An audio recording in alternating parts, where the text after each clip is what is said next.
नमस्कार, मी सो कूल Sonali Kulkarni. Vibes Media presents Power प्लेयर्समध्ये तुम्हा सगळ्यांचं मनापासून स्वागत.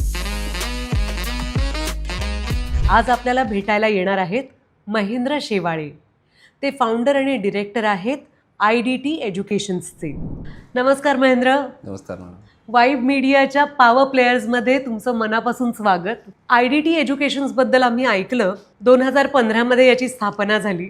तर सगळ्यात आधी मला IDTचा फुल फॉर्म जाणून घ्यायचा आहे. IDT म्हणजे institute of design and technology, जे एक इंटिरियर डिझाईन आणि फॅशन डिझाईनचं एज्युकेशन हब आहे. बरं, तर इंटिरियर डिझाईन आणि फॅशन या दोन्ही जरा हाय फंडा गोष्टी आहेत आणि एकमेकांना पॅरलल जाणाऱ्या आहेत. हो. तर ह्या दोन्हीची सांगड कशी घातली? म्हणजे कदाचित एखाद्याने निवडलं असतं फक्त इंटिरियर किंवा कुणी निवडलं असतं फक्त डिझायनिंग. बरोबर. तर हे दोन्ही कसं निवडायचं मनात आलं? ज्यावेळेस 2015 आपण हे कोर्सेस सुरू केले त्यावेळेस इंडस्ट्रीमध्ये ऑलरेडी टेक्निकल कोर्सेस सुरू होते. हां, आणि ज्यावेळेस आम्ही 2015 याची सुरुवात करायचं ठरवलं, मी बाय प्रोफेशन इंटिरियर डिझायनर आहे. बरं. आणि मग कुठेतरी डिझाईन त्यावेळेस जे इंडस्ट्रीमध्ये येत गेलं आणि त्याची सुरुवात झाली आणि विद्यार्थ्यांचा कल टेक्निकल एज्युकेशनकडून स्किल एज्युकेशनकडे वळायला लागला. आणि मग आम्ही डिसिजन घेतला की स्किल क्षेत्रात, जिथे इंटिरियर डिझायनिंग आणि फॅशन डिझायनिंग हे दोन सेक्टर खूप चांगले उभारले होते, पण ते मेट्रो सिटीजमध्ये चांगले उभारले होते. आपल्या भागात त्याला तेवढी झळाळी भेटत नव्हती. मग कुठेतरी आम्ही तो प्रयत्न केला की डिझाईन क्षेत्रात स्किल एज्युकेशनमध्ये आपण काम करावं. आणि आम्ही मग इंटिरियर डिझाईन हा एक स्वतंत्र कोर्स, फॅशन डिझाईन एक स्वतंत्र कोर्स असं आम्ही सुरू केलं. सुरुवात झाली नाशिकमध्ये, मग धुळे, मालेगाव, अहमदनगर, जळगाव. पण प्रवासाची सुरुवात कशी झाली? म्हणजे तुमचा कल कसा होता? मित्रमंडळी त्या समविचारी होती की कोणी यातले शिक्षक असे भेटले की ज्यांनी प्रेरणा दिली? आम्हाला याबद्दल जाणून घ्यायला आवडेल. नक्कीच याची सुरुवात खूप खडतर होती मॅडम. एक 14 विद्यार्थ्यांना घेऊन आम्ही याची सुरुवात केली, बरं. एक छोट्याशा कोचिंग इन्स्टिट्यूटमध्ये. त्यावेळेस आम्हाला फ्युचर पण कळत नव्हतं की एवढ्या मोठ्या स्केलवरती आम्ही डिझाईन क्षेत्रात काम करू. पण हळूहळू आम्हाला योग्य लोक भेटत गेले, योग्य टीम मला भेटत गेली आणि विद्यार्थ्यांना घेऊन पुढे जाता जाता आमच्या लक्षात आलं की गव्हर्नमेंट पण स्किल एज्युकेशनला त्या लेवलचं प्राधान्य देतं आहे. आणि हळूहळू या कोर्सेसची सांगड वाढत गेली, पालकांचा आमच्यावरचा विश्वास वाढत गेला. आम्ही याच्यात सगळ्यात मोठा बदल आणला की जी पारंपरिक शिक्षण पद्धत होती ती कुठेतरी ब्रेक केली आणि जे मॉडर्न युगातलं एज्युकेशन विद्यार्थ्यांना पाहिजे होतं, जे AI technology, AR VR technology किंवा मोठ्या प्लॅटफॉर्मवरती इंडस्ट्री व्हिजिट्स, इंटरनॅशनल कोलॅबोरेशन्स, आम्ही अशा नवीन गोष्टी नाशिकमध्ये ॲड करत गेलो. नाशिकमध्ये त्या ॲड केल्यानंतर आमच्या हे लक्षात आलं की या सेक्टरकडे बघताना पालकांचा बघायचा दृष्टिकोन हा शहरी भागाकडे जास्त आहे, म्हणजे मेट्रो सिटीजमध्ये. मग आम्ही निर्णय घेतला की गावातल्या विद्यार्थ्यांकडे पण पोटेन्शियल आहे, पण ते पोटेन्शियल कुठेतरी मिळावं म्हणून मग आम्ही हळूहळू आमचे झोन बदलायला चालू केले. मग नाशिकनंतर आम्ही नाशिकमध्ये 2 शाखा केल्या. मालेगावमध्ये आलो, धुळ्यात आलो, जळगावला आलो, नंदुरबारला आलो, अहिल्यानगरला आलो. आणि असं करत करत करत करत आमच्या लक्षात आलं की डिझायनिंग क्षेत्रात प्रचंड स्कोप आहे, पण विद्यार्थ्यांना त्या जागेवर तो प्लॅटफॉर्म नव्हता. आणि मग IDT एज्युकेशन्सने तो पुढाकार घेतला आणि विद्यार्थ्यांना तो एक चांगला प्लॅटफॉर्म मिळवून देण्याचं काम आम्ही या माध्यमातून केलं आणि हजारो विद्यार्थी ज्यांना आम्ही घडवले. तुमच्या एज्युकेशन सेंटरतर्फे काय काय दिलं जातं? काय प्रकारचं शिक्षण दिलं जातं? मी जसं आधीच म्हटलं मॅडम, पारंपरिक शिक्षण पद्धत म्हणजे काय होतं, तर विद्यार्थ्याला असं वाटायचं की स्कूल कॉलेजमध्ये गेलं की थेरी बुक्स असतात, मग लेसन 1 होणार, लेसन 2 होणार आणि ते पुस्तक संपवायचं आपल्याला वर्षभरात. आम्ही आमच्या करिक्युलममध्ये, सिलेबसमध्ये हे खूप मोठं मॉडिफिकेशन आणलं की विद्यार्थ्याला आम्ही प्रॅक्टिकल ओरिएंटेडवरती जास्तीत जास्त भर दिला. ज्यात आमच्याकडे industry visits, seminar, market survey, international exposures, मोठ्या लेवलचे नॅशनल इंटरनॅशनल लेवलचे फॅशन शोज आमचे विद्यार्थी दिल्ली, गोवा अशा ठिकाणी जाऊन तिथे काम करतात. रिसेंट 2 दिवसापूर्वी नाशिकला रॅडिसन येथे आमचा खूप मोठ्या लेवलचा प्रोग्राम पार झाला, जिथे 7 ते 8 जिल्ह्यातल्या फॅशन डिझाईनच्या विद्यार्थ्यांना आम्ही एक मोठा फॅशन शो ऑर्गनाईज करून दिला. इंटिरियरच्या विद्यार्थ्यांना एक मोठं एक्झिबिशन आम्ही ऑर्गनाईज करून दिलं. या माध्यमातून विद्यार्थी घडताना तो फक्त थेरॉटिकल न घडता तो प्रॅक्टिकल घडतो. आणि सगळ्यात महत्त्वाचं, विद्यार्थ्याचा आता सगळ्यात मोठा एरर साईड जी झाली तो म्हणजे कॉन्फिडन्स, जो विद्यार्थ्यांचा खूप लॅकिंग असतो एक्झिट करताना. आणि आमचं ऑर्गनायझेशन प्रामुख्याने विद्यार्थ्याच्या एक्झिटवर खूप जास्त भर देते. त्याला इंडस्ट्री एक्सपोजरमध्ये जाताना तो कसा असावा, त्याचा पोर्टफोलिओ कसा असावा, त्याचा कॉन्फिडन्स कसा असावा, तो पुढे जाताना त्यांनी काय काय काळजी घ्यावी, या सगळ्या गोष्टी कुठेतरी सिलेबसमध्ये आम्ही मॉडिफाय केल्या. आणि आमचं ऑर्गनायझेशन पण मॉडिफाईड असावं म्हणून आम्ही एक दिल्लीचं ऑर्गनायझेशन आहे NBVT बोर्ड, त्यांच्यासोबत कोलॅबोरेशन केलं. आम्ही इटली मिलानची एक संस्था आहे त्या इटली मिलानच्या संस्थेसोबत आम्ही टायअप केला, कारण नुसतं विद्यार्थी ग्रो नाही झाला पाहिजे, आधी ऑर्गनायझेशन ग्रो झाली पाहिजे बरोबर आहे. आणि ऑर्गनायझेशनल ग्रोथ नंतर विद्यार्थ्याची ग्रोथ होती. हे सगळे मॉडिफिकेशन्स केल्यामुळे आम्ही कदाचित बाकीच्यांपेक्षा वेगळे आहोत असा पालकांचा आमच्याकडे बघायचा दृष्टिकोन आहे. मला एक कुतूहल आहे की जेव्हा आपण असं म्हणतो की मुलांना शिकायचं तर चांगलं असतं पण त्यांचा कॉन्फिडन्स कमी असतो, हो. तर तो कॉन्फिडन्स कशाबद्दल कमी असतो? म्हणजे त्यांना मिळालेल्या शिक्षणाला नीट लक्षात ठेवण्यासाठी का इंग्रजी भाषेचा कुठला आत्मविश्वास कमी असतो? मी माझ्या विद्यार्थ्यांना 2 गोष्टी प्रामुख्याने शिकवल्या. लँग्वेज ही कधीच बॅरियर येत नाही फॅन्टॅस्टिक. आणि हा लँग्वेज कधीच बॅरियर नसू शकतो. मी ग्रामीण भागातल्या मुलांना बघितलं, त्यांच्यात प्रचंड पोटेन्शियल्स आहे, प्रचंड एनर्जी आहे, पण त्यांच्यात कॉन्फिडन्स खूप कमी आहे, कारण त्यांनी त्या भागात ह्या गोष्टी कधी बघितलेल्याच नाही. त्याला एक 5 स्टार प्रीमियम क्लास ज्याला आपण म्हणतो, ह्या गोष्टी त्यांनी कधी फीलच केलेल्या नाही. म्हणून तो कुठेतरी आत्मविश्वास असून पण त्याला दाबून ठेवतो, त्याला तो बाहेरच व्यक्त करत नाही, त्याला तो बाहेरच काढत नाही. इन्स्टिट्यूटमध्ये आल्यानंतर सगळ्यात पहिलं काम आमचं ऑर्गनायझेशन करते त्या मुलामधला तो फिअर बाहेर काढणं, आणि ज्यावेळेस त्याच्यातला तो फिअर बाहेर करतो, तो कॉन्फिडन्स जनरेट करायला सुरुवात करतो. आणि त्याची जी एक सायकोलॉजी तयार झालेली असते की मला जमणार नाही, मी करू शकत नाही, मला येणार नाही, होईल का?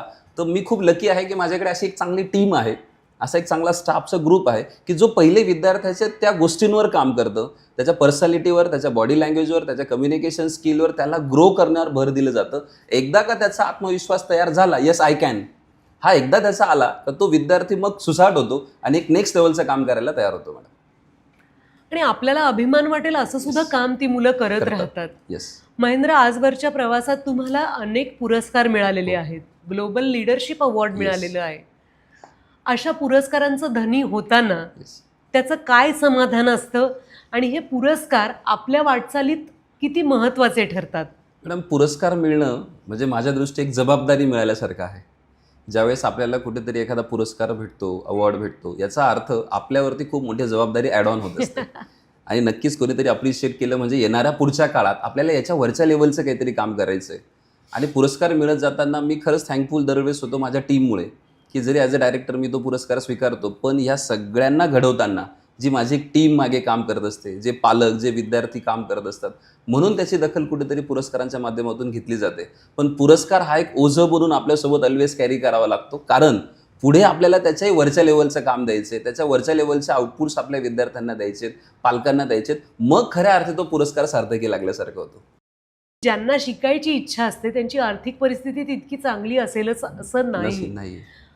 IDT एज्युकेटर्सचा दृष्टिकोन, फी स्ट्रक्चर, मुलांनी ॲडमिशन घेण्याबाबत त्यांना मिळणारं प्रोत्साहन, या बाबतीत तुमचं काय दृष्टिकोन आहे? मी एक शेतकऱ्याचा मुलगा आहे मॅडम, आणि ज्यावेळेस मी या सेक्टरमध्ये आलो तर तुम्ही जी परिस्थिती आता सांगितली ही मी ऑलरेडी फील केलेली आहे. मी त्या फेजमधनं जाऊन आलो, आणि त्या फेजमधनं जाऊन येताना जेव्हा मी सिस्टम तयार करायला घेतलं, IDT एज्युकेशन उभं करायला घेतलं, मी प्रामुख्याने ह्या गोष्टींवर काम केलेलं आहे. माझ्याकडे आलेला विद्यार्थी जेव्हा हायर दॅन अमाऊंट्स किंवा फीस पे करू शकत नाही, त्यावेळेस आम्ही त्यांना फॅशन डिझायनिंग किंवा इंटेरियर डिझायनिंग कोर्स करत असताना व्हेरियस ऑप्शन्स ठेवले. म्हणजे त्याला सर्टिफिकेशन कोर्स ठेवला, त्याला एक व्होकेशनल डिप्लोमा आपण ठेवला, त्याला इंटरनॅशनल सर्टिफिकेशन कोर्स ठेवला, म्हणजे त्याला फॅशन डिझायनिंग करायचं आहे पण त्याच्या बजेटमध्ये तो करू शकतो. म्हणजे पहिले असं असायचं की तुझ्याकडे स्पेसिफिक सर्टन अमाऊंट असली तरच तू करावं, पण आम्ही त्याच्यावरती प्रामुख्याने काम केल्यामुळे कुठलाही तळागाळातला विद्यार्थी आला तरी तो सॅटिस्फॅक्टरी एज्युकेशन आता घेऊ शकतो. प्लस एवढंच नाही तर खरोखर गव्हर्नमेंटसुद्धा याच्यावर खूप चांगलं काम करते. PMKVY योजना असेल, NSDC योजना असेल, स्किल एज्युकेशन असेल, स्किल काउन्सिल असेल, या माध्यमातून अतिशय शॉर्ट टर्म कोर्सेस इंटेरियर डिझाईनचे, फॅशन डिझाईनचे मोफतमध्ये विद्यार्थ्यांना अवेलेबल आहेत. आत्ताच आमच्या नाशिक महानगरपालिकेने सुद्धा विद्यार्थ्यांसाठी 3 महिन्याचे 6 महिन्याचे प्रशिक्षण शिबिर लावलेले आहेत.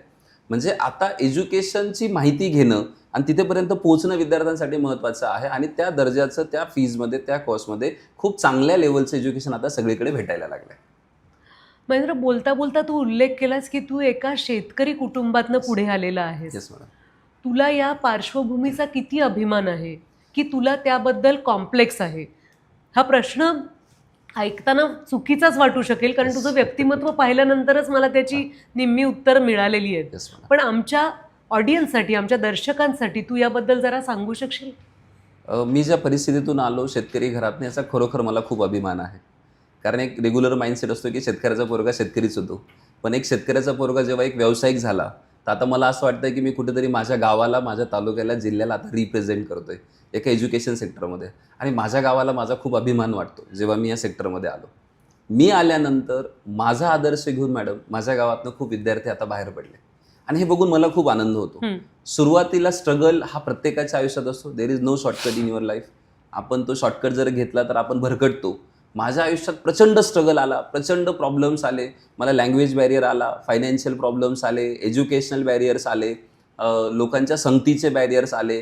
या प्रोग्राममध्ये, ह्या कोर्सेसमध्ये पुढे चालताना प्रचंड अडचणी आल्या. पण योग्य वेळी योग्य गुरु भेटत गेले, योग्य वेळी योग्य साथ भेटत गेली. एक शेतकऱ्याचा पोरगा ते एक फाउंडर डायरेक्टर या पदापर्यंत पोहोचताना मला तो प्रवास करताना खूप खडतर होता. पण आज जेव्हा संस्थेला 10 वर्ष पूर्ण झाले आणि मागे वळून पाहताना जेव्हा बघतो तर खरंच मी थँकफुल म्हणतो की मी त्या काळात ते स्ट्रगल केलं. म्हणजे माझा बॅकबोन आणि माझं सक्सेस जर असेल तर माझा स्ट्रगल होता. म्हणून मला आज त्या सगळ्या गोष्टींचा खूप आनंद वाटतो. काम करताना मी कुठेतरी माझी एनर्जी कमी होत नाही, कारण मी त्या सगळ्या परिस्थितीतून एक एक पायरी चढत चढत इथेपर्यंत पोहोचलो. मला खूप अभिमान आहे त्या गोष्टीचा. आज 12वी झालेली किंवा डिग्री मिळवलेली अनेक मुलं असतात ज्यांना खूप उंच झेप घ्यायची असते, बरोबर. पण त्यांच्या पालकांना भीती वाटू शकते, त्यांची कुटुंब धजावत नाहीत. अशा आई वडिलांना, घरच्यांना तू काय 2 मोलाचे शब्द सांगशील जेणेकरून त्या मुलांना उभारी मिळू शकेल?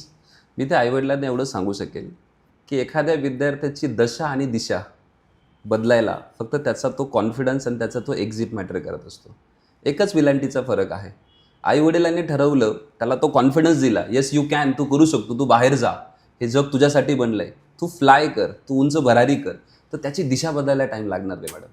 आणि जर कुठेतरी रिस्ट्रिक्टेड ठेवलं की नाही तुझ्याकडनं होणार नाही, तू करू शकत नाही, आणि त्या पॅरेंटिंगवर थोडासा जर आपण जोर दिला तर मी 100% सांगतो मॅडम त्या मुलाची दशा आणि दिशा बदलायला वेळ लागणार नाही. फारच छान. मी अशा शुभेच्छा देऊ इच्छिते की तू जे सांगायचा प्रयत्न करतोयस आणि ज्यांना सांगायचा प्रयत्न करतोयस त्यांच्यापर्यंत ते पोचावं. अनेक विद्यार्थ्यांना तुझ्या मार्गदर्शनाचा लाभ घेता यावा आणि IDT एज्युकेशन्स नाशिक, मालेगाव, जळगाव इथपर्यंत सीमित न राहता खूप मोठी झेप घेऊ शकावं, जेणेकरून आमच्या सिनेमात कदाचित तुझे विद्यार्थी सेट डिझाईन करू शकतील किंवा माझ्या कॉस्ट्युम डिझायनिंगसाठी तुझी मुलं येऊ शकतील. मी तुझ्या विद्यार्थ्यांना भेटायला खूप उत्सुक आहे. आमच्या वेव्स मीडियाच्या या कार्यक्रमात तू आलास यासाठी मी तुझे मनापासून आभार मानते महेंद्र. Thank you madam. थँक्यू.